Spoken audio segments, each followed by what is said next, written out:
Hello, ladies and gelatins. You know, it's funny, as soon as I typed that my voice was at 75 to 80% power, I started coughing again, and now I have even less power.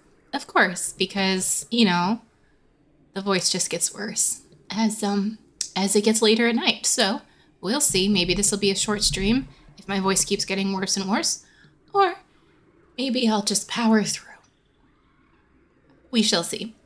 In addition, I literally just now noticed that I forgot to fix my stream settings so that the game would actually show up. I'm just trying to do too much at the same time, but that's okay. We're going to chat here with Mr. Blank Screen right up until I can get this working. Oh, I definitely have the game installed. I have made that mistake before, but not this time. There it is. Ta-da! Ta-da! Here we go. Yeah, it's functional now. We're going in completely blind. I mean, I am too. Seriously, like, I'm all right. So I'm happy that like I'm finally getting better. I really cannot. Oh, you know what? Let's open up the content warnings while I just talk about some stuff.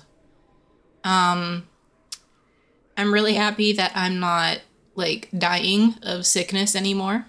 I'm really happy that I am able to even be here and stream at all. But it doesn't mean I'm still not frustrated that, like, literally in the past 20 minutes, my voice got worse. And now I'm back to, like, this. It's just very frustrating. I would like to be normal again, but that's going to take a while. This is why I said on the Discord, and I will say again, that please, if you have not been, or you don't know the last time you've been vaccinated for whooping cough pertussis, please, go get a vaccine or a booster. Just please do not go through the hell that I went through and am still going through, and I will have lung damage, which will take many more weeks or possibly months to fully recover. There's nothing that can be done at this point. The antibiotics, if taken early enough, but the problem is when you take them early enough, like, you gotta have the right symptoms, and the symptoms look like something viral for a really long time. So they might not even, they probably won't give you antibiotics because they shouldn't until they're sure. But boy howdy, it's hard to be sure because it doesn't get bad till it gets real bad. And then it gets real bad. So yeah, upside, my voice box, actually, we did check that out just in case. It looks like it's normal. So even though it's just incredibly sensitive, so basically, like, literally anything at all can set it off, and it gets tired so quickly. Like I said, we'll see how long I can have a voice for. And we'll see how long I can last. And I have to remember to speak slower. Because, like I said, lung damage. So, I lose my breath pretty quickly while talking. While doing anything, actually. Walking, literally walking down the street, normal chill pace. I'll be like panting, like kid with asthma at gym class. It's the metaphor I keep using, and it's still true. It's pretty bad. So, yes, please vaccinate, be careful, stay safe, everything. It's really important. But yeah, so today we're going to be playing a new game. It's I Was a Teenage Exocolonist. I know nothing about it. It is for 13 and older, which is fine. Yeah, no excessive violent or explicit sex. Okay, neat. So it might, I don't know if it's going to be similar to like the M level that we got to with Cosmic Wheel Sisterhood, but we'll see. All right, so we don't need to know who dies, but characters die sometimes, implied sexual stuff, drugs and alcohol, violence and text, mental health trauma, all this stuff. It's all good. It's all good. What to talk? Good. Honestly, if you... Good. Take care of yourself. It's super important. I had a tendency, especially being American, I have a tendency to delay going to the doctor because that's what you do in the States because the doctor is super expensive, even if you have insurance. And I wish I had gone sooner, but I don't know if anything would have changed really. Just because, like, I didn't... Because I got antibiotics the first time I went, but I only got them because it had already been going on for, like, 9 days. And at that point, you're like, oh, it's probably not viral anymore. Because before, I was checking and checking and checking. It's like, oh, it's something viral. It's something viral. It'll go away on its own. There's nothing you can do. I'm like, okay, cool. Nope. Nope. So it's tough because you just don't really know. But it's good to do your best. And if something feels different than usual, then yeah. I mean, that's true. You can definitely get stuff to help with recovery, but there's not so much. There was music when I started this game, like 45 minutes ago. The music just kind of stopped. So we're going to press new game and hope music starts again, because I really liked the music at the beginning. All right, wake up. Yeah, mature subjects. Yeah, we already saw the content warning.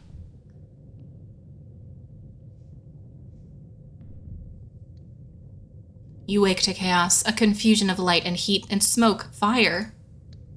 Your head is pounding. You must have hit it and blacked out, but you aren't sure how you got here or what on Vertumna is happening. There's something important you need to remember. There's also no music here. Sound effects, though. They're like kind of quiet. I might turn them up. Your stomach lurches as the floor crumbles beneath your feet, then collapses. Your body aches and your eyes burn from the smoke. A figure appears through the flames. It's your friend. Your friend? Wait, why can't you remember her name? She's gesturing and shouting at you. All you hear is a ringing in your ears. Obviously, we're gonna climb out. Try to stand up, but one of your legs folds uselessly underneath you. It won't hold your weight. Your friend pulls you out of the rubble. She throws your arm over her shoulder and half drags you towards the door. Through it, you see a deep, eerie twilight, dark blue and cold against the heat of the fire around you. Glow season. Glowing eyes. You shake your head to clear your vision. Is it some kind of dog? Like, from Earth? No. Earth dogs don't look like that. The creature howls and lunges, its jaws open. Oh, that sounds like a nightmare. I don't think we actually woke up.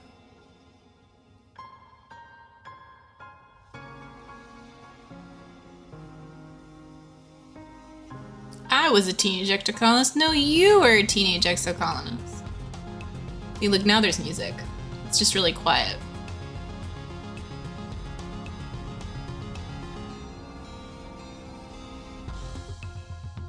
It was. I wonder if I can... Oh, I can. Okay. Let's turn up the audio a smidge. I like the sound. So, let's have a little more of it. I don't know what constant music means. Maybe I'll turn it on and see what happens. Yeah, no, I mean, listen, if this is a game that makes you cry, it's okay. I've done a lot of those. I don't mind crying on stream at this point. It's, honestly, I prefer to be able to be like, hey, yeah, actually being vulnerable is fine and normal. Born in the stratosphere. Stratospheric, Earth's first colony ship, halfway through its 20-year voyage to a wormhole at the edge of the Sol system.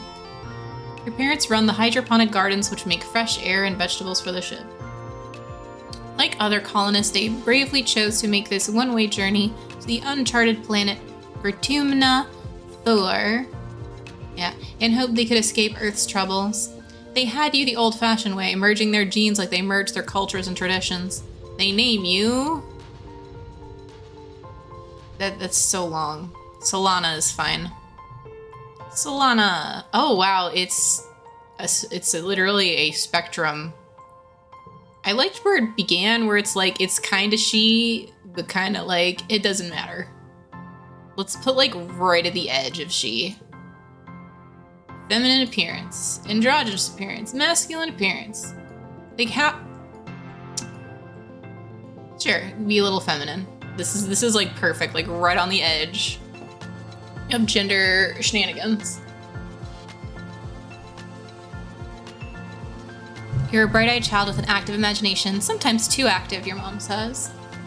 Use the sliders to choose pronouns and late teens appearance. Can be changed at any time. Oh, that's actually really neat. I literally just read that part.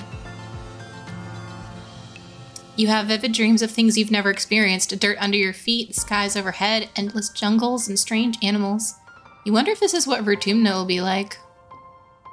Empathy, persuasion, creativity, reasoning. Oh, look, we have so many stats. Every child on the stratospheric is given one genetic enhancement. By age 6, you see the first sign of yours. Ooh. Absorbent brain is probably the best one.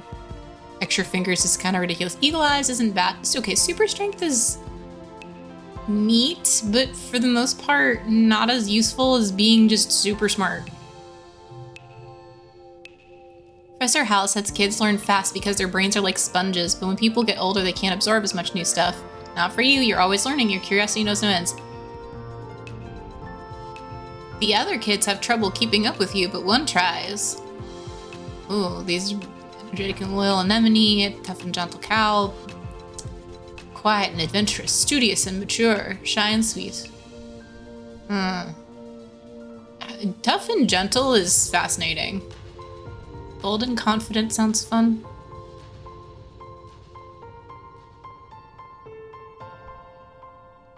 Now let's go with bold and confident. Mars is a natural leader. Whenever you're playing together, Mars is the one who comes up with all the ideas. She can be a little bossy, but that's part of her charm. She always organizes fun stuff for the kids after class. You're both founding members of the Secret Fun Times Club. Yeah. That sounds great. You're 10 years old when the ship finally reaches the wormhole. Professor Hal says it's like a doorway to other star systems, with the planet Vertumna 4 on the other side. You run emergency drills for months to prepare. When the day finally comes, it starts with a rumble, then things start to slide off the tables. You hurry to gather near the escape pods just in case. The emergency area is crowded with families. It's gonna be fine, Solana, your dad soothes. We'll be through the wormhole and down the planet before you know it, just like we practiced. Mom gives him a sharp, worried look. Red emergency lights switch on as a siren begins to sound somewhere distant on the ship. Try to breathe slowly like you were taught, but you're very scared. You look out a porthole, the stars are gone. When you're frightened, you... Find a distraction, that's actually what I do. You start a game of Rumbaten with some of your classmates. You pick the topic, types of fruit. Cal thinks, I could name 10 types of fruit. Maybe I could name 11 dismumbles. Anemone confidently counters with 12. Back to Cal, thinks again, I could name 20. Other shrug and Anemone tells him to go ahead. Oh no, my headphones are dying. Seriously?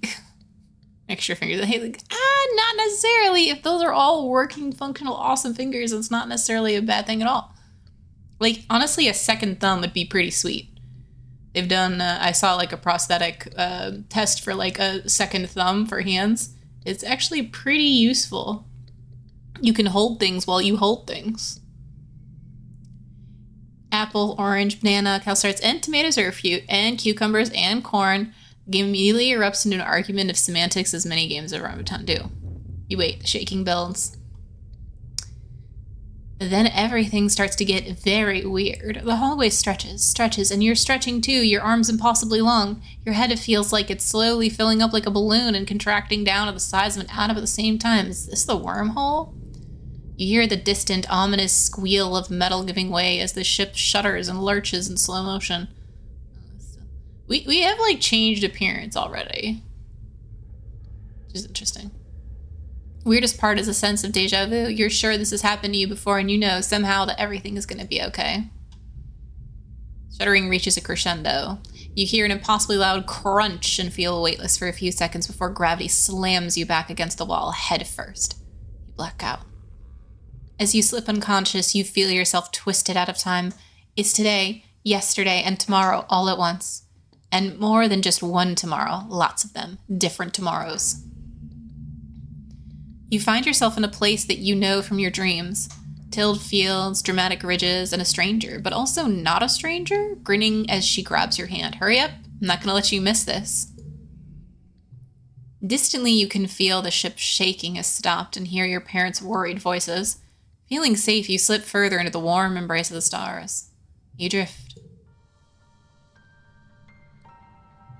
Gradually, your consciousness reforms. You wake up in the medbay. The medbay under you plays a soft tone and an automated voice speaks. 2 weeks have elapsed. The patient's cranial injury has completely healed.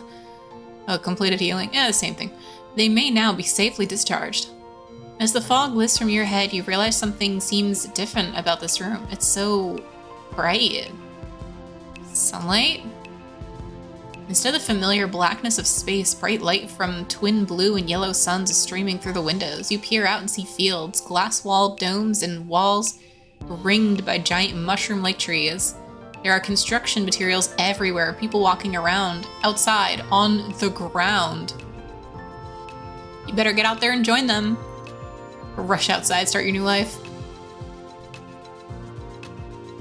Oh my god, we're so small. Oh my god, you're so cute. Oh, Tammy jumps as you step out of the ship's quarters. You're awake.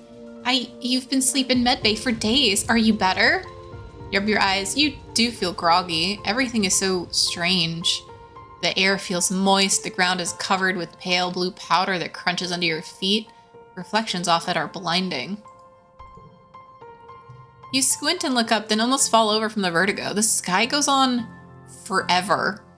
Around you are fungal trees taller than anything you've ever seen before. Your heart pounds in your chest. Are you feeling okay, Solana? You better go see your dad, Tammy says, worried. He and your mom been waiting for you to wake up. She points southeast towards some odd geodesic domes. The living quarters. Ship's quarters are where everyone sleeps, eats, and hangs out. Private rooms are small. You share one with your parents, so colonists spend most of their time in the big common area. There's a lounge and cafeteria and a creche where all the little kids and babies are raised communally. Oh, that's nice. Strato Colony. She said to go a direction. Don't remember what direction. Engineering. Low throbbing noise comes from the engine room, which provides power to the colony. Other corridors lead off to teaching labs and the med bay. It's hard not to go with brain because more brain, more butter. Like, that's just, it's already human superpower. If you want a better brain, it's literally just strictly better. Hard to not want it. But I understand people who want super strength. Or, you know, perception, because there's probably, like, bonus perception stuff for having eagle eyes. Don't forget to study hard, Solana. Okay, sure. Sure. The Garrison, a small team led by Security Chief Rhett, was enough to keep the peace on the stratospheric. To stay busy, they also ran the exercise gym and sports ball courts. Here on Vertumna, the Garrison has expanded fast. They're building a huge wall around the colony and have an outdoor firing range and a big covered dojo. And best of all, regulation-sized sports ball court. Yeah, that sure is sports ball. Yep. Big ol' sports ball. Oh yeah, there we go. Solana, your dad gives you a big warm hug. I'm so happy you're finally awake. Dr. Instance thought it would be best to keep you asleep while your noggin healed. Your mother and I thought you might sleep away the whole year, my snoozy little gooseberry. Checks your head and looks relieved. He was clearly very worried about you, but covers it with jokes and smile. Aw, love you, Dad. Welcome to Vertumna, he said, gesturing around you. You've never seen this stratospheric from the outside, except in pictures. The ship has been separated in two and parts taken off to form other buildings and a big wall around the whole colony. The alien jungle creeps right up to the wall. Only the geodesic greenhouses pass outside it, dotting their way up the hill. How did you do this so fast? You've been asleep for weeks, my dear aubergine, he says, and those geodesic greenhouses practically put themselves up. Some of this is only a quick temporary solution, he admits. We'll keep growing and improving things. One day our little colony will be as big as a whole city. Oh, before I forget, he pulls a package out from his satchel and hands it to you. You blink and stare at it blankly. Don't you know what day it is? You honestly don't. You remind of you've been asleep in medbay. Happy birthday, he shouts, wrapping you in a warm hug. Your birthday? Already? Feel a dizzying sense of deja vu. Shouldn't we be age 11 then? You stare hard at the wrapped package. You know exactly what's in there. You remember it. No, you dreamed about this package some years ago on the ship. Inside it will be a small medallion in the shape of a sun your dad made by hand. Whoa, I know what it is. You describe the medallion and Dad tisks. So he hands you the package. Oh, who ruined the surprise? Was it Seek? I bet it was Seek. They hate fun. Don't tell him I said that. You start to explain no one told you, but your dad shouts your name. Oh, someone shouts your dad's name. Listen, I'm so sorry, Solana, but I have to get back to work. There was an accident when we landed, and don't worry, we're going to fix it, your mother and I. Professor Hal is expecting to see you in classes if you're feeling up to it. Your dad says, pointing west to the engineering wing in the rear end of the bisected ship. Then he points to the large doors you came out of earlier. Or you can relax in our quarters till you're feeling better. We'll talk later tonight, he says, and kisses the top of your head and ruffles your hair. Have a wonderful birthday, Solana. Aww. I love you too, Dad. Good day to you, Bulldog. Welcome, welcome. Good to see you. To enter buildings, click on door or flag, then press enter. Oh, choose an activity for the month? Okay, there are 13 months. All right, that's fine. 13 months in the year and 10 years to the end of the game. You have time to only focus on a few things. That's fine. Yo, what up? You see Dis sitting on the ground beside some bushes. Is he hiding from somebody? Seems to be watching the gate in the wall to the south where grown-ups are coming and going. Kids aren't allowed past the walls, he said. They say there's nothing to be afraid of, but then why do we need walls? You stare at the gate, have a sudden rush of memory so strong you might faint. You imagine something crashing through the wall, something enormous and dark and wriggly.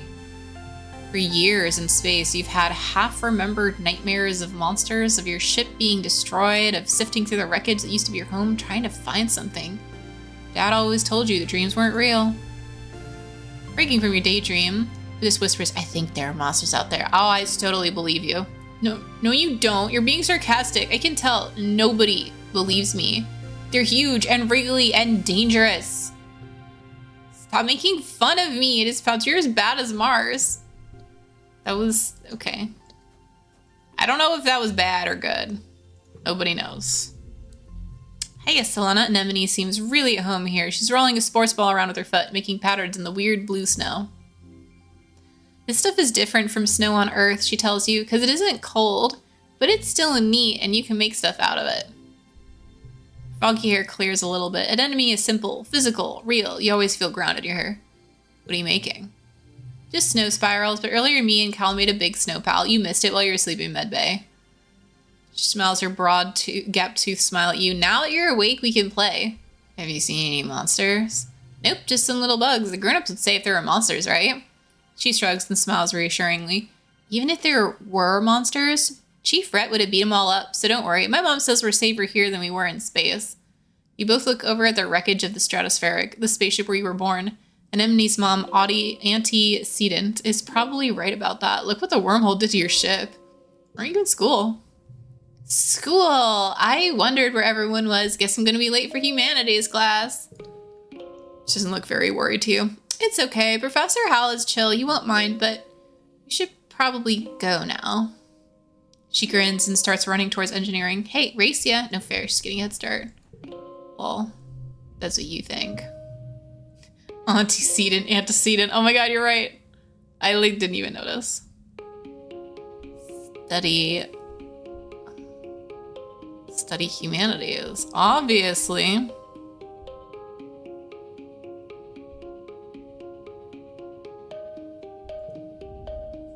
Welcome, Solana. Professor Hal greets you. I hope you're all warmed up and ready to study the glorious humanities. History, literature, language, media, and philosophy. And yes, if you're lucky, we'll have a little ancient Earth poetry too. Seems excited about that last bit. By the way, if anyone's interested in taking engineering classes, please register through the Congruence scheduling system. When you have a chance, she'll be helping me teach them. Today's assignment's an easy one because I was up late repairing Congruence subterminal. I could use a nap. I'd like you to write an essay on what the Vertermina colony means to you. Just doodle instead of writing. My friends are here. Write about all your buds and the fun things you do together. When Hal wakes up from his nap, he asks a few students to read their essays to the class. Mars likes yours because you mention her in it. Oh my god, look at the baby. Okay, when you work or go to class, you'll play a quick card challenge as the month passes. Move cards to fill the 5 panes. Make the best hand you can. Yes, order matters.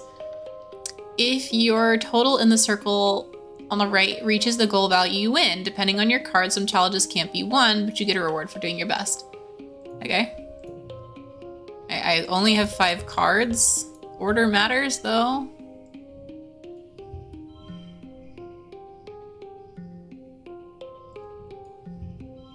So, like, how does order matter?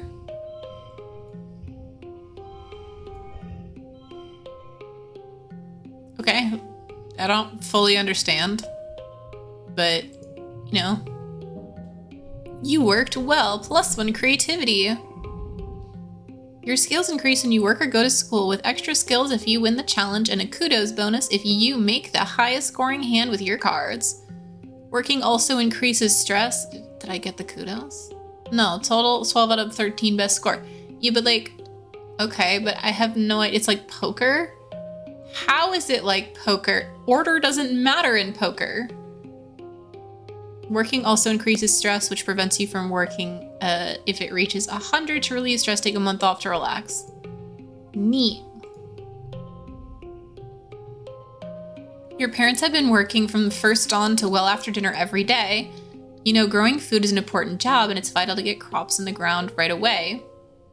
But it seems there's something more than that.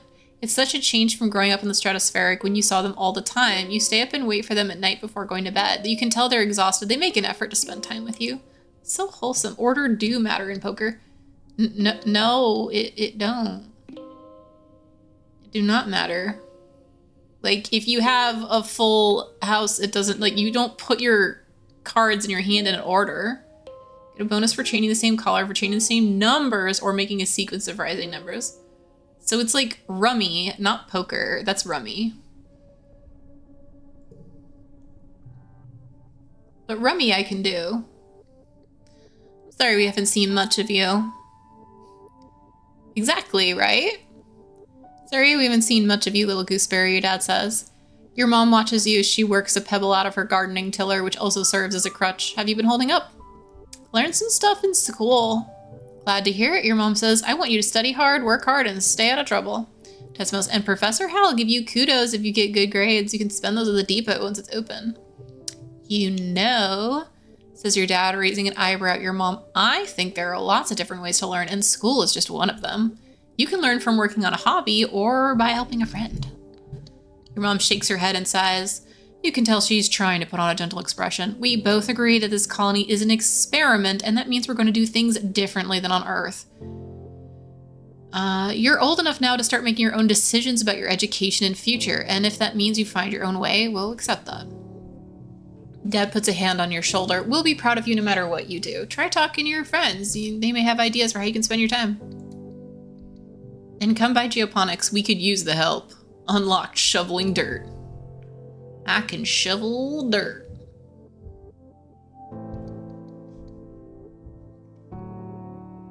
This is like too old for 10. This looks like 10. This does not look like 10. Cool, Dad. I'm gonna be an assassin. Oh, you bet your butt cheeks. Register for engineering classes. Using Congruence's HoloNet scheduling system is almost a test on its own. You feel like a hacker navigating the confusing interface, but manage to add your name to a list of drop-in students. Now eligible to join Tangent and some of the older students in engineering classes. Neat. I could study the engineering. Could be fascinating. I mean, we did a lot of humanities. This seems pretty cool, actually. Yeah, right? The 10-year-old looks like 18. Yeah, I mean, not in, like, only here. When we're on the main map, it's actually definitely looks like a 10-year-old.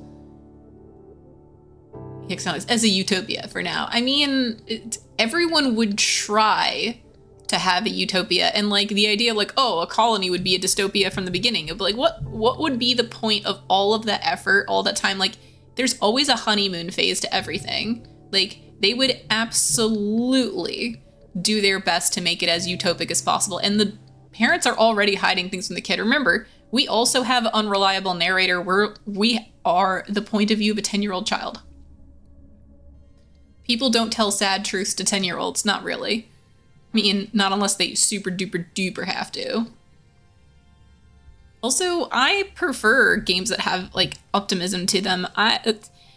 Like now day-to-day life, like real life has enough pessimistic and sad and things that could happen in the future. I'd rather have things that give hope, honestly. So we say that truth. Like, my parents actually never let me believe in Santa. They were too religious. They're like, no, Santa's not real. Like, I never believed ever because nope, it's only Jeebus. Only the Jeebus. Baby Jesus brings presents. No, they were just like, no, we bring you presents. And your granny. And I'm like, yeah, okay. Which is fine. It was kind of funny because that was kind of a lie too. Because, for example, small lie for children. Oh, your dad bought you this. Not in my family. Oh no. It was always mom who went shopping. Who leaves gifts for me on Christmas morning at the age of 34. If you don't know, then honestly, you might have a Christmas wizard on your hands. And if so, I'm jealous. I don't get the Christmas wizard anymore. Right. Anyways, Professor Hal rubs his hands together as he waits for the class to settle down. He's in a great mood. This must be his favorite subject to teach. If biology and chemistry are the wet sciences, then engineering must be a dry one. But believe me, this class definitely won't be dry. Are we drinking? I'm 10. That's illegal. He winks. It's weird. We'll also be learning math, physics, computing, robotics, architecture, and astronomy. Tangent raises her hand. Oh my god, I love her. She's really cool. She doesn't like me yet. She will. Will we also learn about nuclear engineering? Mr. Hall announced, yes, at a beginner level, we'll have an overview of atomic theory, take a field trip to the engine rooms to learn how our ship's nuclear reactor works to power the colony. All right, so let's try this. This is -1 to kudos, though. It's kind of sad. Doesn't really have a choice, though. Okay. So here's the thing. We can do this. We can chain these 3 things. And then chain that, get this, and then just, yeah, they just win. I mean, it's -1 to kudos, but I think this is the maximum score because it's 0 chain into color chain. So, yeah. Ta-da! 13 out of 13 is what I thought. +1 for Tangent likes that I got good grades. This week, you had a few more bouts of deja vu, remembering what somebody is about to say or do just before they do it. Sometimes they actually do it, but not always. Oh, we look different now. Now we're a sad 10. Well, now we're a sad 10-year-old. We still don't look 10 in this picture. Maybe they just didn't want to make one for every single year, and so this is just going to be the same picture till you get, like, I don't know, 13 or something. Or maybe the whole time. Kind of always knew the parents with silent agreement would just say, it's Santa. I mean, the thing is, my parents would still write Santa on some of the gifts, but like we all knew. Oh my god, that looks delicious. That looks also delicious. Actually, octopus is delicious. I would eat all of this. I would try everything. This morning you were sure Professor Hal was good. Okay, but like, why do they have a cash register? Is it just like, I really hope it's not a cash register and it's actually just them like marking down what was taken so that we know what's in the inventory and there's just less inventory, because like I'll be sad if they're like, yeah, utopia, we brought capitalism. Obviously this was necessary. In a place where there's like, what, I don't know, 40 of us maximum? We're sure he was gonna trip on the uneven floor and spill his plate of hash browns. You've told Mars to watch. He didn't though. As Professor Hal walked away, his hash browns safe for the day, Mars called you a liar and a dummy, which is basically the highest tier of a diss when you are 10. Let's be real. At night, your dreams are all mixed up with stuff you know you can't be real. You're chased by monsters the size of buildings, only to be saved by strange people you've never met. You're holding hands with someone you love. You're crying as you help lift a shrouded body into the colony recycler. Oh, that's dark. That's a good way to handle that, though. Everything seems so familiar, but when you try to recall their faces when you wake up, they're smeared in your memory like wet paint. But what if those things haven't happened yet, but they will someday? Anytime you try to tell someone, they think you're playing a trick or that you're sick and need to go to medbay. You eventually decide to stay quiet about your strange dreams. Why? Secret powers are fun. When you start keeping a private journal on your hollow palm, recording the events where you remember something before it happens, you also write down your dreams when they have that feeling of being real. You like the idea of being magic and seeing the future, but some of these dreams are very scary. You hope that, like Professor Howell's hash browns, they don't all come true. Santa gifts, really that's... You know what? That's actually a good way to do that too. So like the Santa gift is the gift that's like, it's still good, but it didn't cost a lot of money.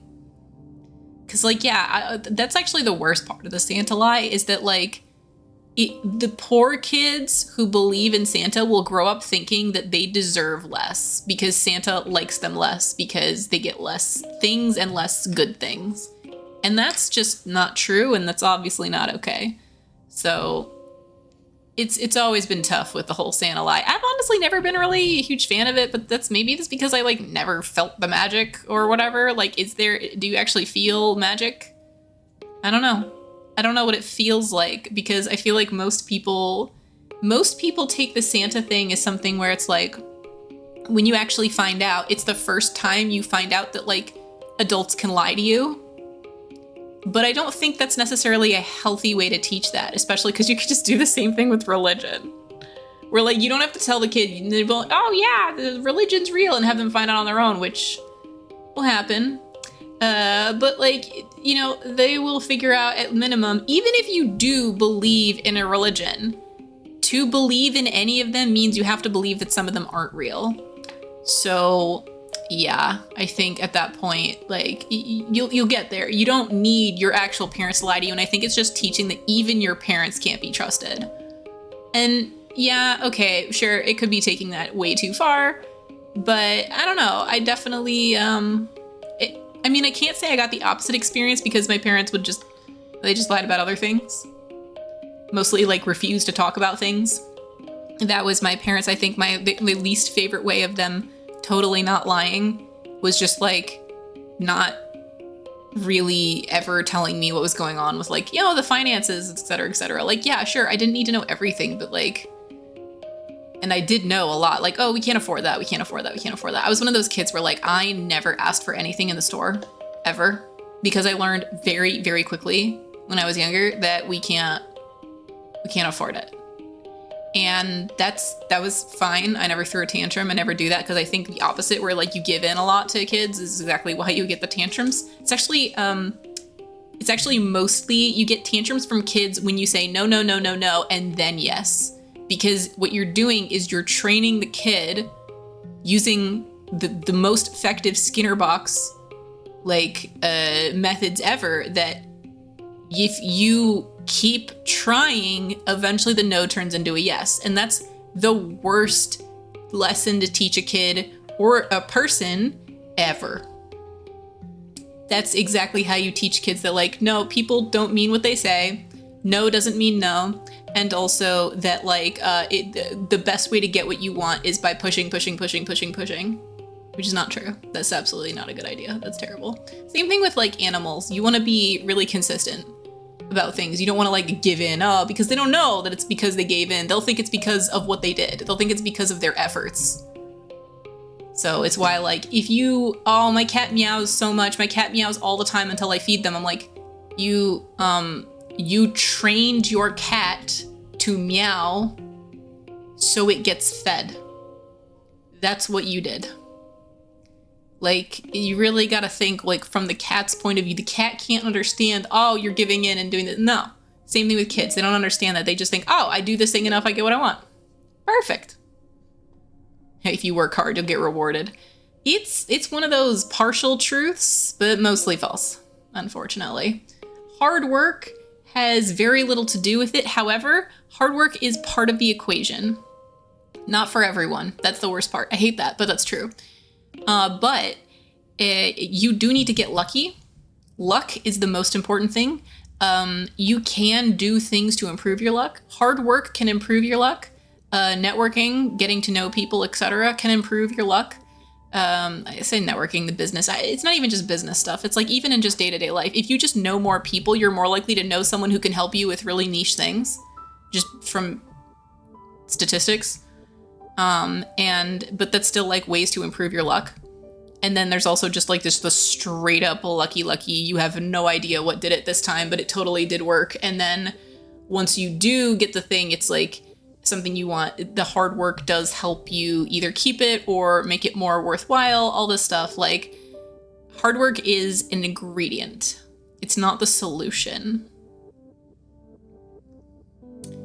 Yeah, exactly. No, it's exactly like card draw. If it's why like you want to draw more cards so you just have more chances. And that's exactly what you want. Hard work gives you more card draw. More friends, more people you know gives you more card draw. Like, just doing more activities, branching out more, learning more things gives you more card draw. That's basically as good as that gets for the most part. So doesn't mean you have a bomb in your deck. You don't know if you have a bomb in your deck. You'll find out. Mom, where's the family cow? Come get your hamburger. I mean, honestly though, like being taught about where food comes from, where meat comes from when you're young is actually really important. I think that having like, it is probably a little bit like, it is and probably should be a little traumatizing for a kid to see like what like butchering an animal is like. They don't need like every single grisly detail, but maybe we shouldn't hide it from them either, because then they can make the choice. First of all, then they can make the choice about whether or not they want to eat meat, because then they'll know that that is a choice, and then they'll know what it takes. And it's not even necessarily like it's the connection of like, don't necessarily remove yourself from it, because so many people just get the packages from the store and they're just like, yeah, you know, meat's just this kind of blob you find at the store. No, not really. But, you know, the circle of life, the circle of death, it's all there. I think it's important. Exactly. They can decide if it's traumatic. I think the trauma, I think, is just because, like, I think pretty much any child, anytime they experience any kind of death for the first time, it's always traumatic. And not even like, oh, all trauma is bad. That's actually not even true. All trauma isn't necessarily bad. Some trauma is important. Like, for example, if you have a pet, that pet is not going to live forever. And if you have the pet when you're a kid, like really young, pet will probably not live throughout your entire childhood. It's something that's really important to experience, but it is traumatic. It's traumatic, but you have to know that like things aren't forever, but also that it's okay. Also that it's okay, and also that you'll be okay, and that it's normal, right? I love it. I mean, I think also that's possible as a kid, like when you see these things, if you're young enough, you don't know that it's supposed to be something that's even bad. You just see it from a totally different point of view. And I think also, like, I don't think we should have specific expectations as to how kids react to these types of things either, because there's so many valid ways to react to so many things. I have never experienced a chicken with its head cut off either. Slugs are coming out. I lived with a lot of frogs and toads. There was a lot of things I didn't understand about how life worked. I definitely, I mean, it's small things like, oh, my friend and I, we just collected so many frogs and then we threw them into the pond.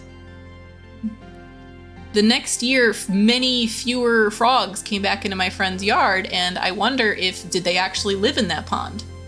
Did we maybe throw them too hard? I don't even remember. Did we eat them or did we like toss them? I don't know. The thing is, you don't understand these things when you're really young. You don't really respect like nature, because we're kind of giants to these smaller creatures, and that's its own thing. And there's a lot of kids who like they experience like ants, all that stuff. And closest thing to a satanic ritual I've ever experienced. Interesting. That's a really interesting perspective to get from that. Yeah, trauma does also makes there is a muscle. It's like stress. Stress is also stress, exercise, trauma, all that stuff. Like too much is bad.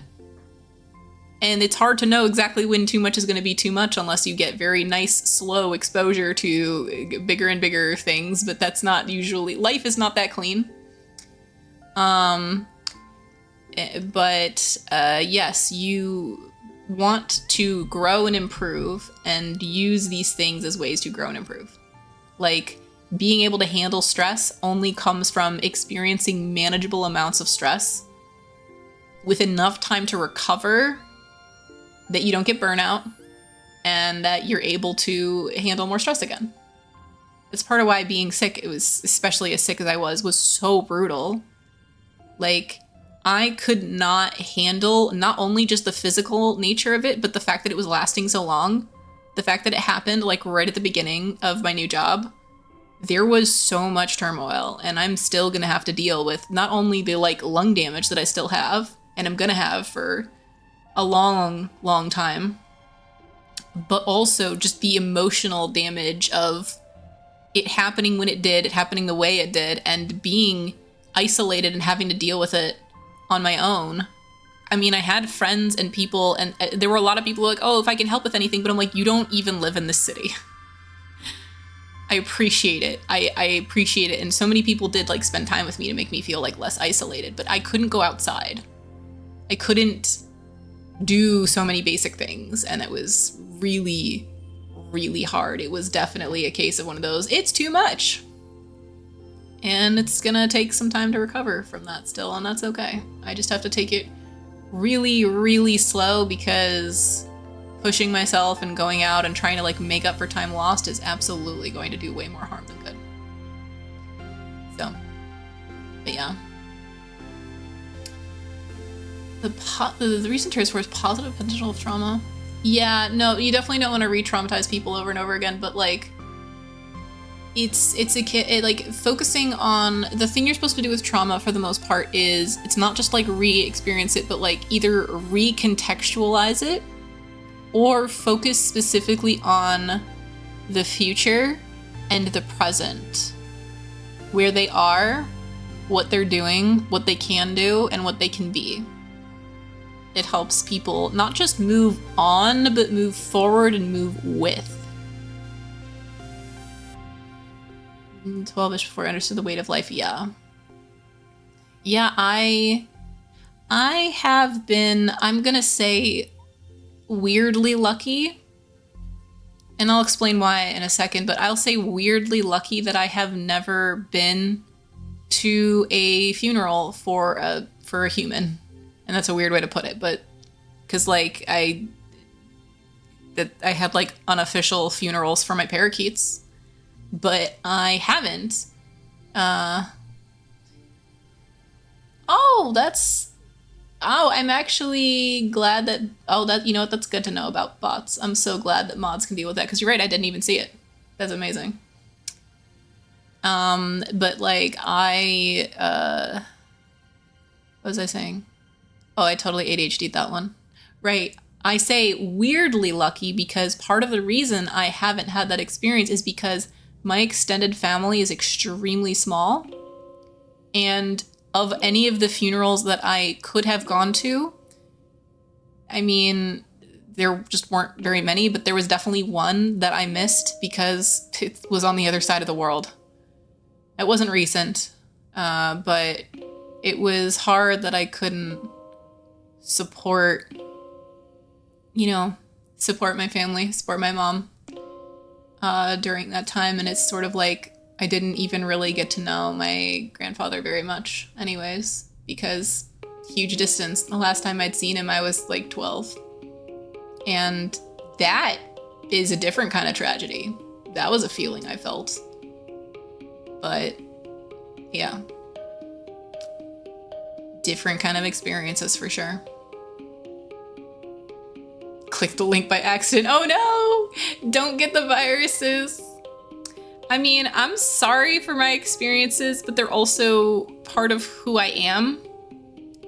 And I've just sort of accepted it. It's sort of the same thing with like, honestly, I would say the most traumatic, consistently traumatic thing that happened in my childhood was constantly moving.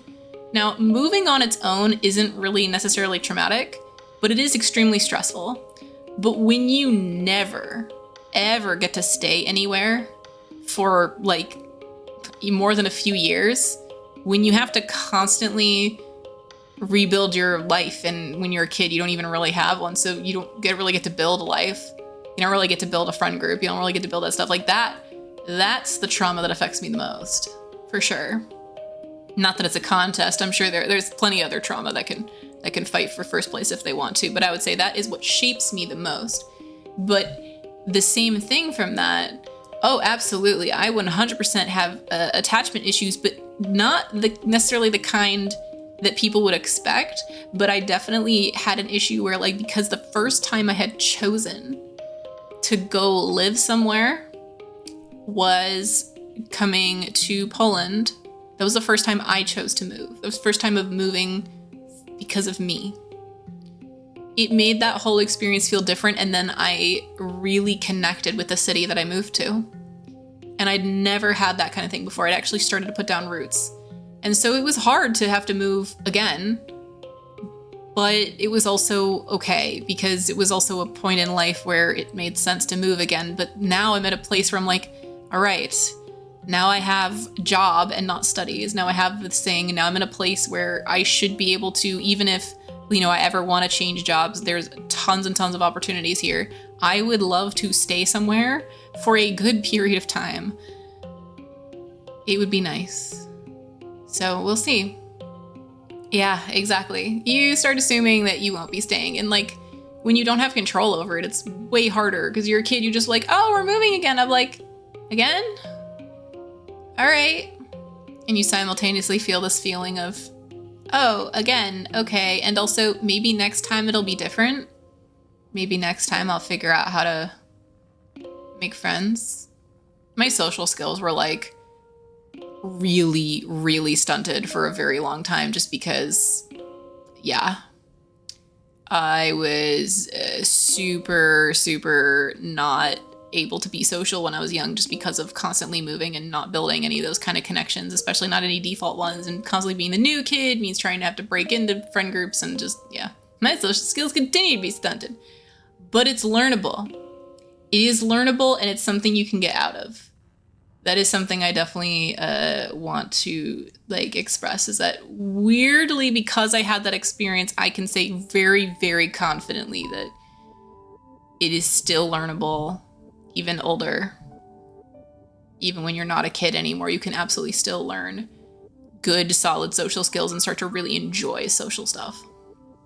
Because I really do. I love being social now. I'm actually like kind of social butterfly. I'm like really confident in many, many ways. And the kind of person I am is not even like, I couldn't even imagine this ever. So yeah, move on to saying, yeah, exactly. Things are still different. The nickname you had younger due to this?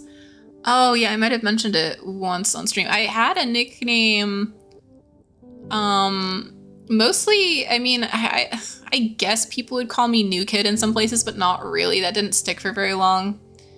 In middle school, one of the middle schools I went to, I had like I found out from one of my friends that I had the nickname Ghost, because I just like quietly like floated around the hallways. I'm just like, what? I'm just like spacing out. What? It was weird. And was like, well, they could talk to me, but not really. I was also super weird, which is fine. I was one of those people in like 8th grade. I used to like hiss at people like a cat, because I really had no idea how to interact with people. It's also called Ghost before. I mean, it also could be at least partially ADHD thing, where you're just like full on spacing out, just like actually not paying attention to anything while you're going through the hallways, and just in your own world, drawing and in books and stuff. Yeah, you never know. Ghost Biscuit. Biscuit sounds so friendly though. But it really depends on how they use it, because like kids are the worst. Like they can take absolutely any word and make it a bad thing. Can also make it nice. They usually don't. Apparently really quiet. Stuff, so basically. So you were a ninja. You were a ninja. I would have called you ninja. Or ghost also. I don't know. I actually don't know. I didn't give people nicknames so much. Anyways, that was great. I loved that discussion. I feel like this game is just gonna keep bringing them. So it's a game where now we're in childhood, so we're all gonna think about childhood. The mid quiet. The late quiet. We're still 10. See, look, we look 10 here. Super cute. Oh, I think my headphones died. So let me know if like the music is anything or if there's any kind of sound cue. Just kind of give me a heads up, and if there are sound cues in general, I'll just go get another pair of headphones, but I'll probably just suck it up for the next hour. And, oh, you know what I can do? I can also charge my headphones while we're waiting for this. But sometimes if I charge them and then turn them back on afterwards, they don't connect to the game. So we'll see. It's there, but it's pretty quiet. Good to know. I actually didn't even notice because for the most part, the sounds have been pretty quiet. So I love like the ribbon hair here. Agent's hunched over her hollow palm, frowning and poking angrily at the air. She speaks without looking up at you. Professor Howell wants us to prep a list of native flora with pictures. There should be a catalog on the colony HoloNet, but I can't find anywhere. I'll help you find the catalog. You launch your own holopalm and start searching the colony's HoloNet archives for a list of autumnal plants and animals. 10 minutes later, you find it buried under survey logistics on the expeditions net. Anemone passes by and pulls a face to, hey, hello, nerds. School's over. Come play sports ball in the sunshine. Tange just rolls her eyes. We already... reasoning 20 or greater. We have a reasoning of 12, so it's not so bad. Yes. The deep emotioner. Yeah. I can do both. Get you a stream that can do both the deep emotion and deep think. Or just, you know, stay here. It's all good. Not just one stink either. Every day's a new stink. Today smells like that time the waste reclamation unit broke down. Yuck. I haven't noticed the smell. I want to talk to you because you're super cute. You see Tammy sitting quietly near the entrance to the lounge. You've known her for like your whole life. Are you human? Back on the ship, you used to play with her. Tammy had the best doll collection. After her mom died, her dad used all his nano printer creds to print her a different doll oh, they did bring capitalism. A different doll every month for a whole year. Her ears perk up when she sees you. Oh, hello, Solana. Her voice is soft and dreamy, which can't do voices. Not today. It is a bit Lalafell, but she's also meant to be like 10, so it makes sense. Do you want to play dolls? I sure do. You don't think Tammy will ever be too old to play with dolls. If anything, she has even more of them now. She takes you to her quarters and brings out the entire Spacey Stacy doll collection. I love that. Spacey Stacy doll collection and a disturbingly realistic baby with real bowel movements and 2 super fancy posable dolls. Okay, they're real bowel movements. We can scratch that. Named Lily and Tilly, who can be programmed to move on their own. Tammy isn't very good at the programming, so Lily and Tilly just roll around awkwardly when you turn them on. You cover quickly by saying they must be breakdancing at a club. The two of you spend the afternoon making up stories of their rise to stardom as professional dancers. Getting into Heaven's Ward. Oh yeah, if you hadn't even gotten to... I don't know why people really want to simulate poops. I mean, I guess it's something that like small children think a lot about. Potty training's really hard, apparently. Not just for the adults, but for the kid. Hard to understand what you need to do, what's going on. But yeah, the journey into Heaven's Ward is long. Heaven's Ward is also long. There's a lot of snow, a lot of gray. So I totes understand. But it's still a worthwhile journey. You find your mom hard at work setting up the greenhouses with a small construction crew. You've seen these plans pinned to the wall of your family's quarters for years now. These geodesic domes will house the more delicate plants from Earth, spinach, tomatoes, maybe even fruit. She takes a swig from her canteen as you approach. Looking for something to do? She asks. Remember, Solana, you're responsible for your own schedule now that we've landed. You can decide how to spend your time as long as it's productive. She points towards the engineering wing in the back half of the stratospheric severed frame. Professor Hal's still expecting you in class, but a well-rounded education includes practical application. You're old enough to help out with the work around here. She claps her hand on your shoulder. I've got a minute. Anything you need to know? What are you doing in geoponics? She looks down and nudges at a sprout growing between her feet. It's green, the color of earth plants. We're doing our best, but it hasn't been easy. Just hope the potatoes and corn can handle the weather here. Here it rains like hell in the wet season. She takes a long look at you up and down. You're growing fast, Solana, but you're still too young for real farming. Instead, well, there's a lot of soil that needs to be hauled. You seeing your disappointment, she nudges you on the shoulder. Don't pout, it'll help build those muscles. You'll need them now that we're out here in the real world doing real work. Out here, we have to rely on our physical strength. You know, just notice she's jacked. Mom is jacked. Legit. Mom is super strong. Can I join expeditions? Oh, you're too young to leave the colony. It's dangerous. She shakes her head. Your father would be worried. There's so much we still don't know about the world out there. Let the adults find out, then maybe you can join them in a few years when you're older. She gives you a stern look. She's not gonna budge. Stay inside the walls. What's going on in command? I think Seek said they need someone to deliver supplies from the depot. They're also setting up a shop there if you've got some kudos to spend. And of course, that's where your Captain Governor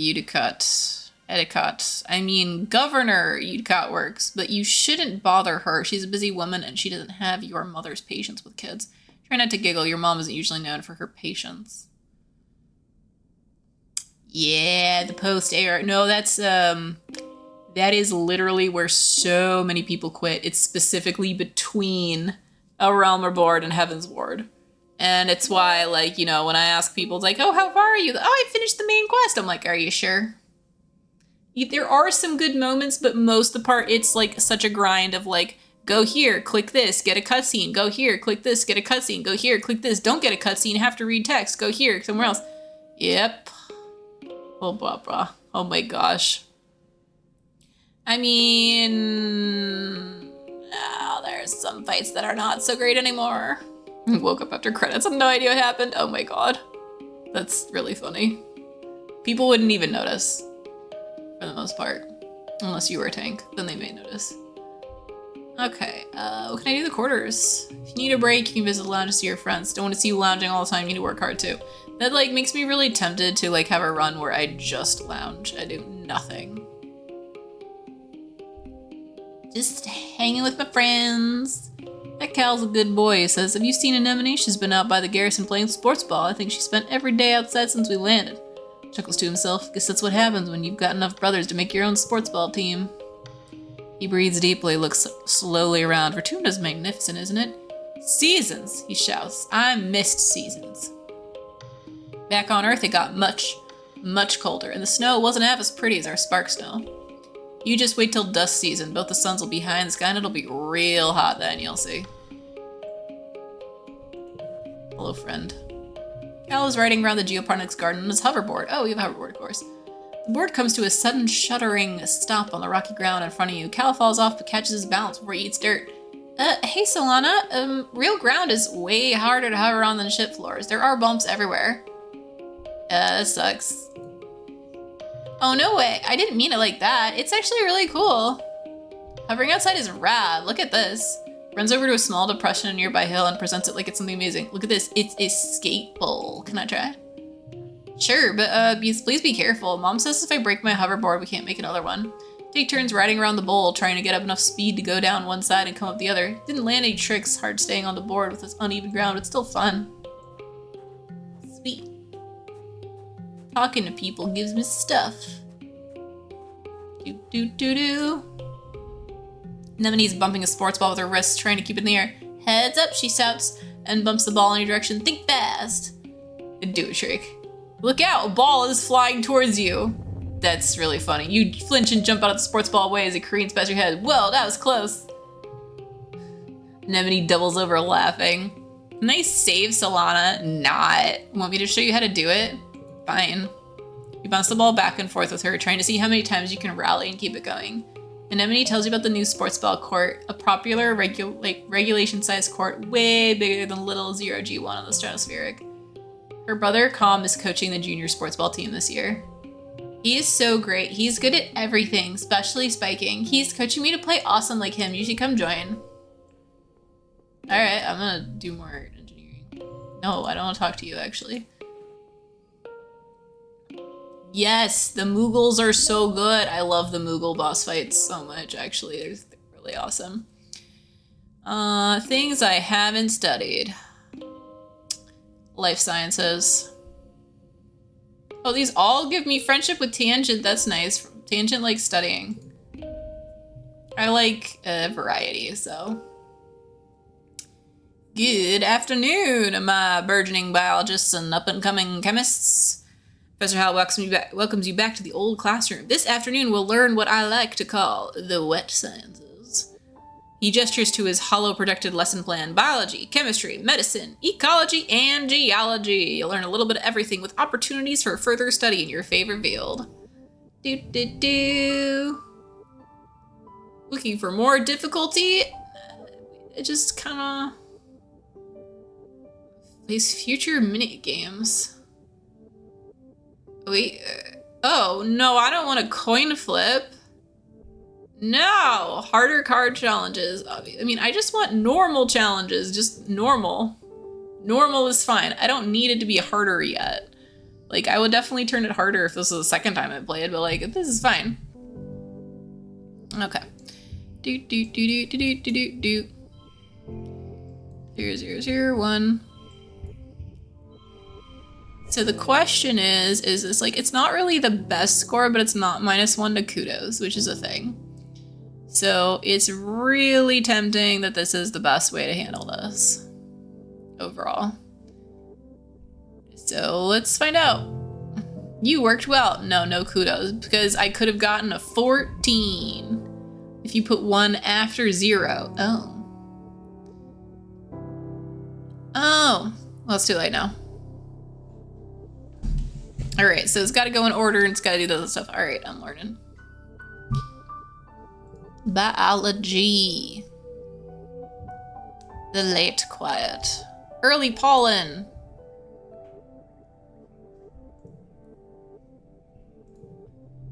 Yo, what up? Now we need more reasoning. We have 13. It's gonna take a while. You need a break soon. Oh yeah, we're actually super stressed. The living quarters. Sleeping, eating, chilling, relax. Lounge is a long, well-lit hall along the outer hull of the ship's midsection. It's strewn with tables and cushions, served as a communal living room for the tiny one-room spaces every family is assigned. You flop down into one of the lounge's big beanbag piles with some of the other kids. Cal has a dazed, peaceful look on his face. The air smells so good under Retumna, and so does the dirt even. You notice his clothes are filthy, but obviously Cal can't care less. Her pollen, early pollen. I mean, pollen is like the German way to say Poland, kind of. So like, you know. I see my brother and I, one of the places we lived, there was this long dirt slot behind our house. There's like large roots all over the thing. If you slid too far, you went directly into a pouch of stinging needles. Stinging nettles. Nope.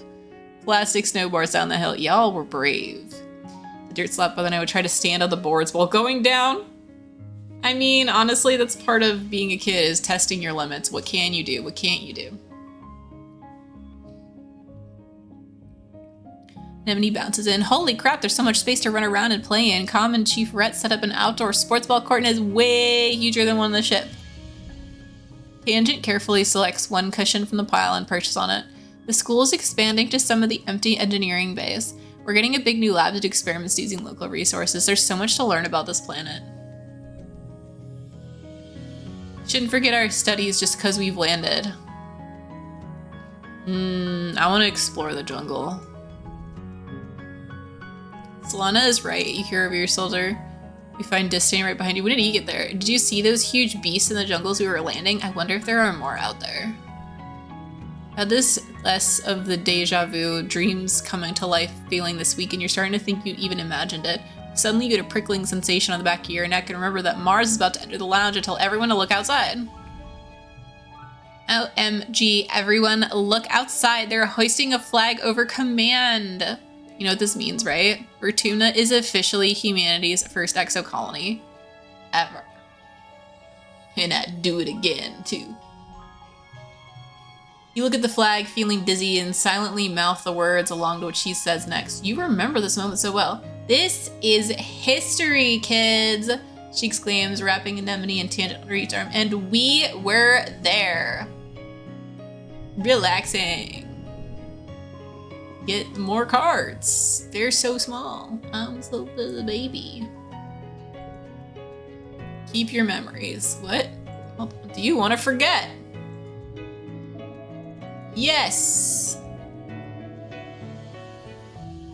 Let's forget crawling.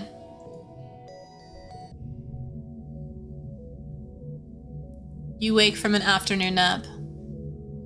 Yeah, we seriously don't look 10.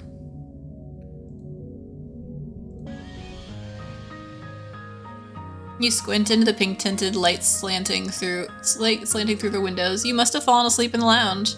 Tammy's shadow falls across your nest of pillows. Oh, I'm sorry, Solana. I didn't mean to wake you up. It's just so nice outside, with pollen sparkling in the sunlight. I want to open the windows.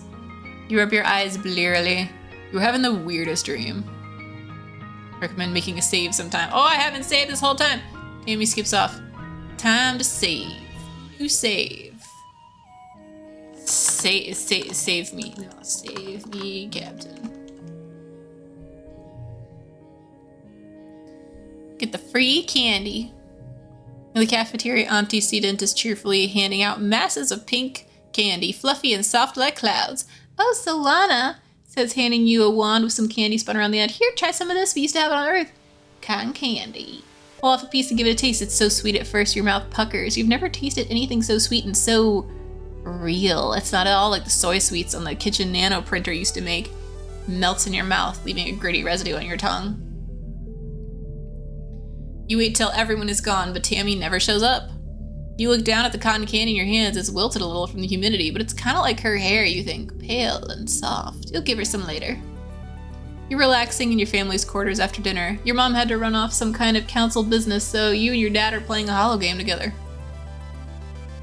Oh, I click on my dad. He's 41. When you're just about ready to head off to bed, your mom returns. You can tell from the defeated slant of her shoulders something's gone terribly wrong. Dad starts to ask her what happened. She waves him away and approaches you. She sits down and takes your hand, holding between two strong dirt-creased ones. Solana, I'm so sorry to have to tell you this, she starts. Her mouth quivers as she swallows, working on her next words. There was an accident at the creche this afternoon. Your classmate Tammy has died. How? I mean, I knew it was immediately suspicious when she didn't show up to get the cotton candy. But literally, how? Give us an order, they try washing it. Yes. I've seen this video. It's a good thing to distract us from Tammy dying. You try to understand her words. Tammy, that's not possible. You suddenly remember the cotton candy you were saving to give to Tammy, pink and fluffy, just like her hair. You put your hand in your pocket to get it, but what comes out is a sticky, dark red lump of hard goo. You stare at it, your mind blank. What happened? Your mom tells you as simply as possible that Tammy was killed by an electroshock from a broken holo projector. It was just an accident. No, explanation. Maybe you picked other options, something different would have happened. That's very possible. If I hadn't gotten cotton candy, maybe I would have been there for her. Girl's dead. She wasn't sick. You saw her. She was right there. Why? Sometimes there's just no reason why. Aren't used to dealing with death. Perhaps try it out. All right. And you don't know what you're supposed to say or do. You sort of mumble okay, then change a full hour before your bedtime. Okay. Where did I save last? Let's find out. Did I save before the cotton candy? I don't know.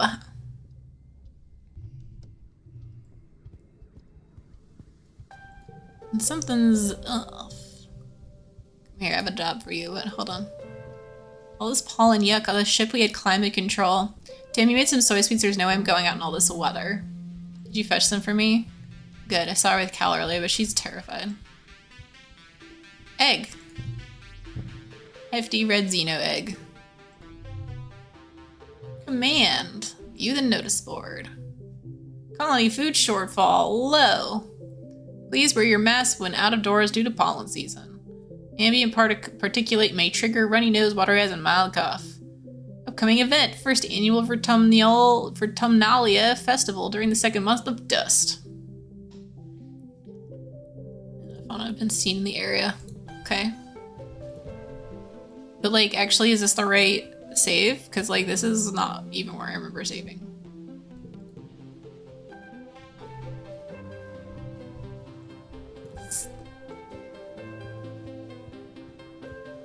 Very confused right now. It is the right save. Okay, like, so Tammy is in here still? But I don't want to... Okay, so I go back to relaxing in the lounge. Okay, yeah, so this is here. I want to explore the job. I want to do the same thing. Oh, Tammy's 11. You had a feeling of deja vu. You're starting to think you imagine it. Mars comes out to tell people. This is history, kids. Yes, I took the month off. We get rid of this. This is fine. Wake up from an afternoon nap. Oh, this is different. The dream you're in is one you've had many times. The air is strangely pink and fluffy, kind of sticky, and you have to push your way through it. Feels like every step takes an eternity. You push through the pink cloud and emerge into the children's creche, a room you know well, to see your friend Tammy standing before an enormous bear made of pure light. It lunges at her and she collapses to the ground like a fainting fairy tale princess.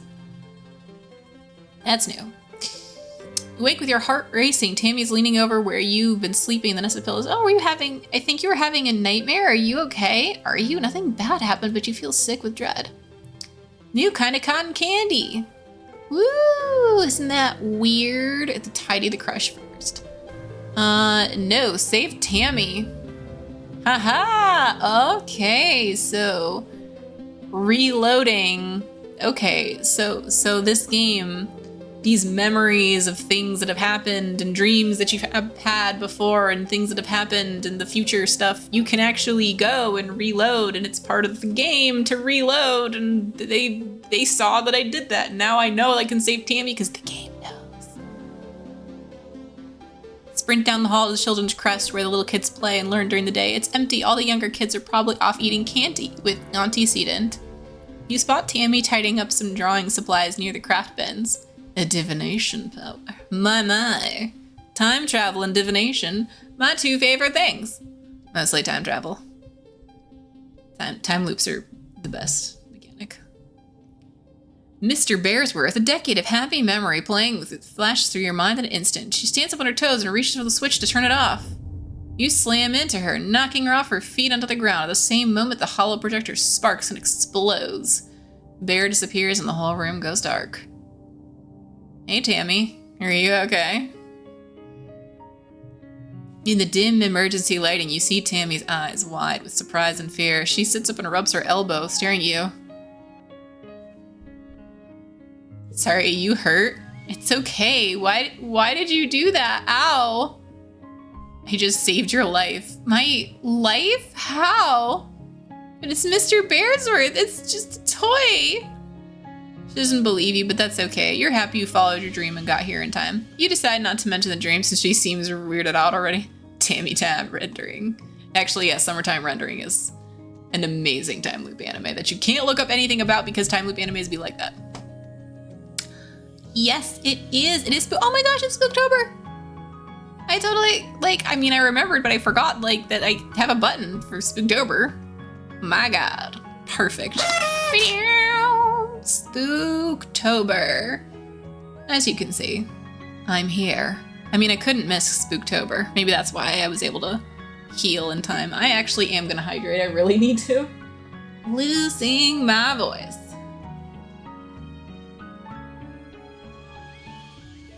I finished the tea already. Time to get the water. Mm-mm-mm. Yes, time to play scary games. Scary games are great. And me, I play not scary games. Because I enjoy it. Yes, the Halloween games. Oh my god, yes. Amnesia the Bunker. Oh yeah, I've heard mixed reviews on that one, but for sure, if you... Well, I guess it depends on how good your memory is locationally. That is a game that takes place in one bunker. I will say no other things. I didn't really play much of it. It wasn't for me. Too spooky.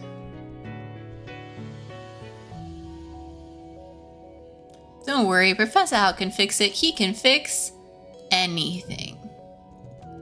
By the time you find the professor who finished cleaning up, you've forgotten all about the pink candy in the cafeteria.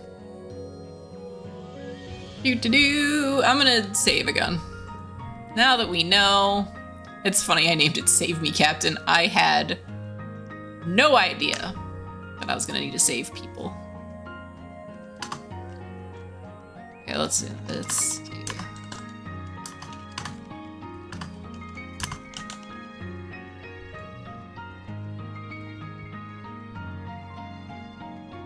Spooky in a procedural way, perhaps.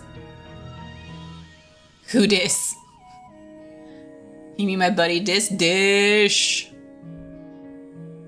This who?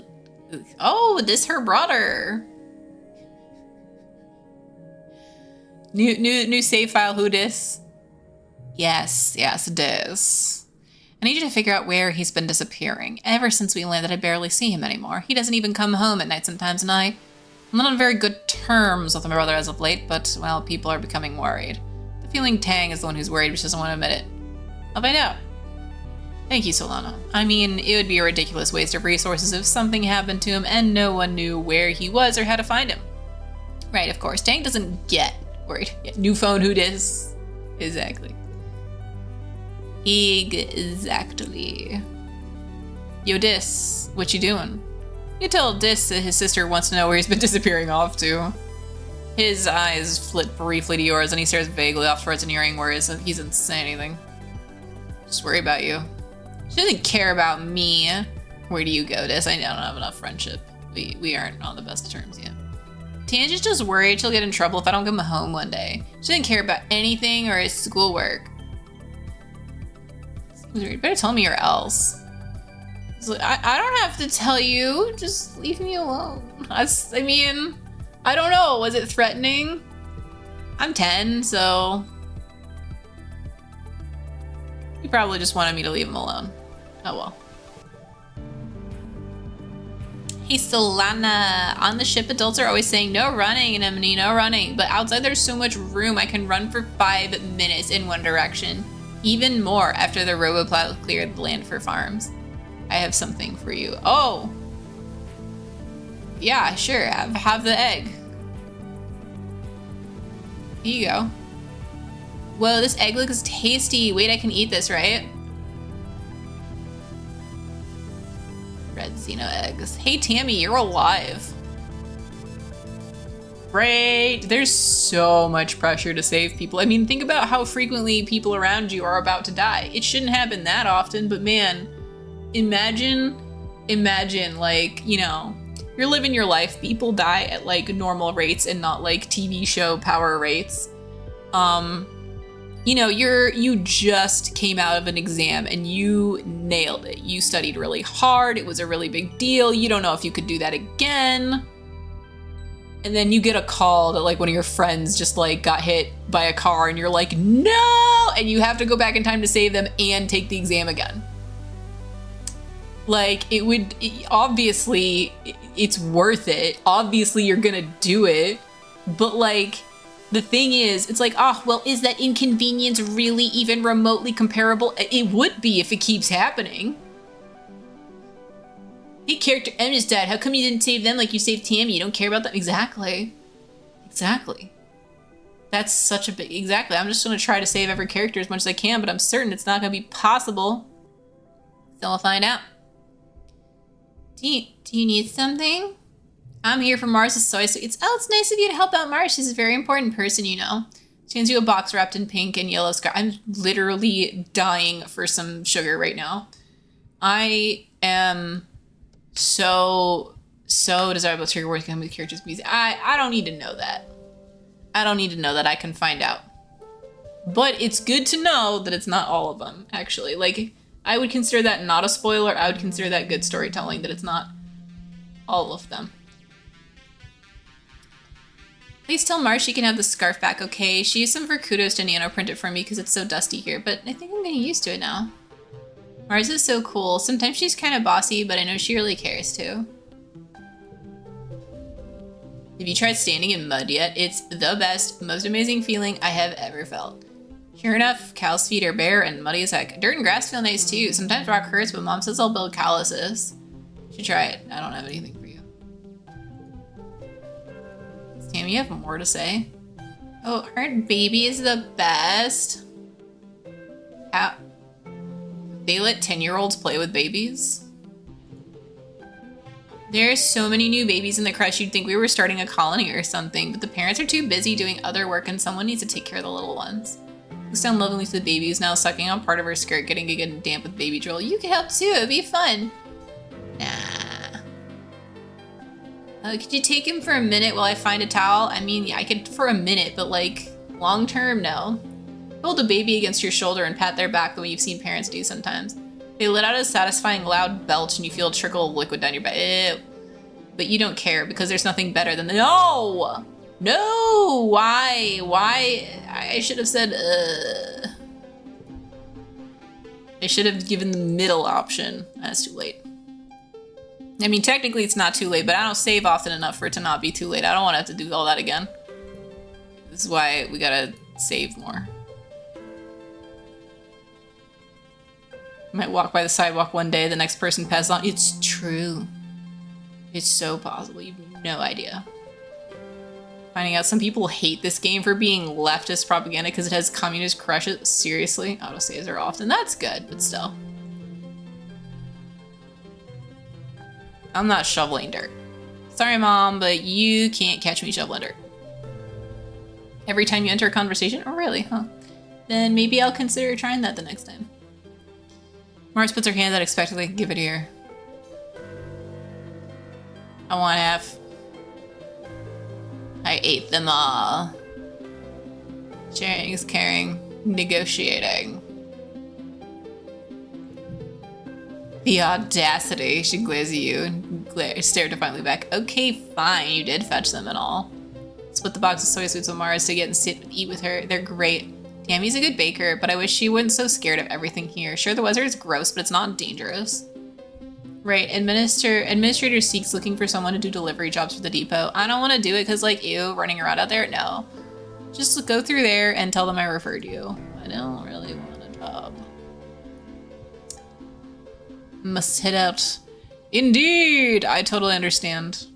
Enjoy your day, and yes, while I'm actually having a very good time, my energy levels are very quickly sapping, actually, so I don't think I'll be streaming too much longer. I'm not sure if I'll make it to the next hour. Babysitting now. Let's go do some school. Study life sciences or engineering. I like engineering.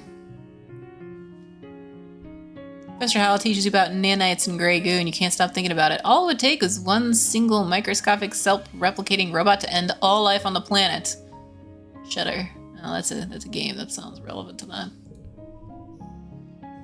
Not mentioning the name of the game, just in case. Okay, 000111. This is definitely the biggest score that I could get. Yeah, that's what I thought. And a kudo. Babysitting OP. I mean, I'm sure it's nice. Oh, hydrate and stretch. I should hydrate, I should stretch. We'll see. It's like, my back hurts. I've been sitting in the chair all day. I even worked a bit late today because I was feeling like I needed to get things done. That's weird. The spooky games for October. For sure, yeah, I'm always down for recommendations. Mid pollen. Late pollen.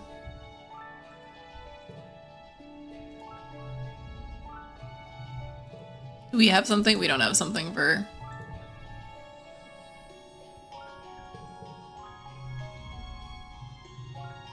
Does this interest you? I dare you to eat this worm. That would actually be pretty funny. That's very 10-year-old also. Okay.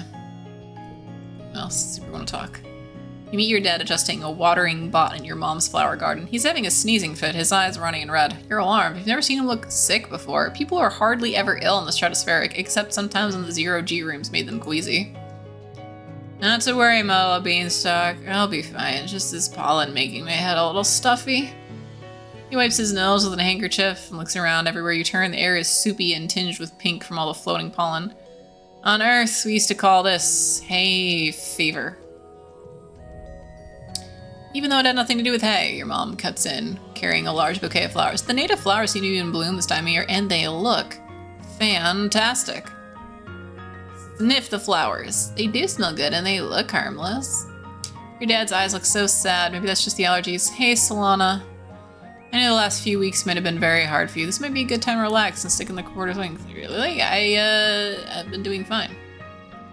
Okay. Alright, actually, it's funny. As soon as I'm like, I'm starting to get tired. Like, as soon as I, like, acknowledge that I'm tired is when I start feeling really, really tired. So, I'm not gonna push it today, you guys.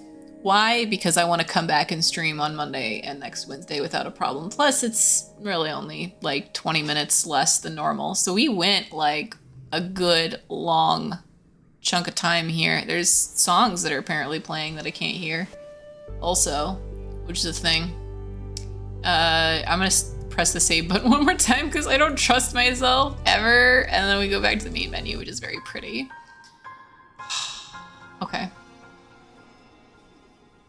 Now I know it might be a bit jarring to be like, oh, but Jellycat, normally you stream until 22. Normally, I don't have damaged lungs.